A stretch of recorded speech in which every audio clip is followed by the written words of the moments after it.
Today I'm looking at the brass boot from Grant Stone.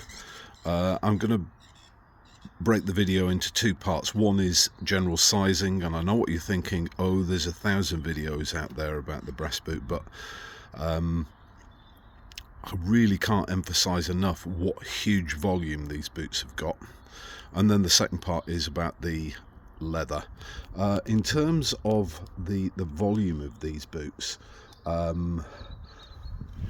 as you see here, it's a 12 triple E. For boots, Grant Stone do standard D width, E width, no double E, and straight onto triple E. I've tried E in the both lasts that they offer. Doesn't work for me, so it has to be triple E. I did speak to Grant Stone about sizing of the Leo last, so I've got my Garrison boots in this same size, 12 triple E, but here we have the Floyd last, and I've got fairly low volume feet, and this amount of volume together with the triple E width makes for a boot that the internal dimensions and geometry, I would say you've got to size down a half a size from your usual Leo last size. I didn't, even though I asked the question of Grant Stone. They said still go with this. Didn't work for me. So what I've done, please have a look at my previous video about insoles, and now with this insole, which is this one, perfect fit, really comfortable. First time on. Might be that some volume reducers like this, or maybe the Pedag, which I really like these as well, but have a look at that previous video. So that sizing and volume issue is very important. On, of course, to the leather itself, which is black waxed deer. If I had to use a word to describe this leather, I'd say it's dynamic.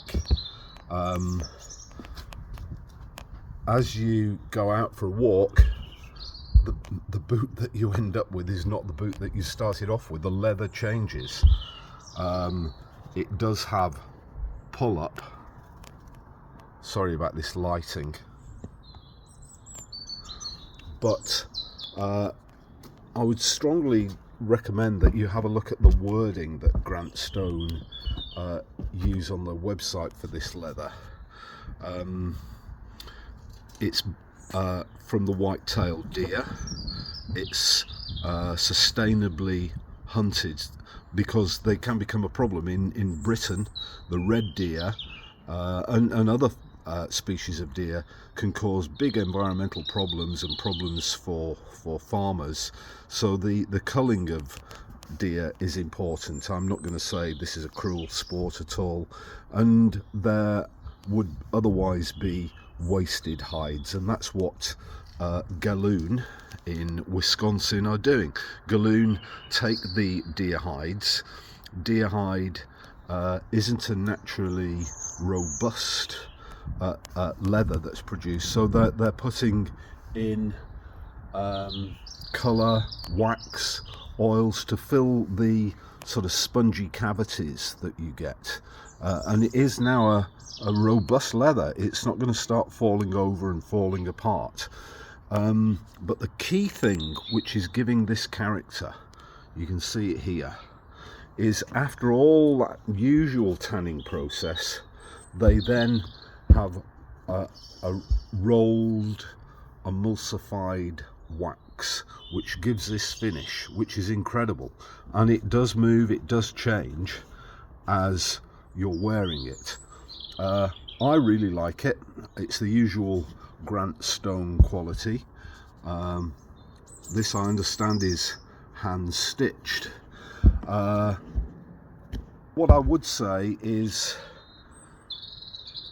being wide foot, and probably triple E is a bit too wide for me, being low volume, I don't think I would go for the Floyd Lest again. As I say, they are fitting very well, but I don't particularly want to have to use an insole, but they work very well. As I say, I've worn these a few times now. I'll be wearing them later today, and they're epic boots. They're very heavy, by the way, very robust, every bit as heavy as the Truman boots that I've recently reviewed.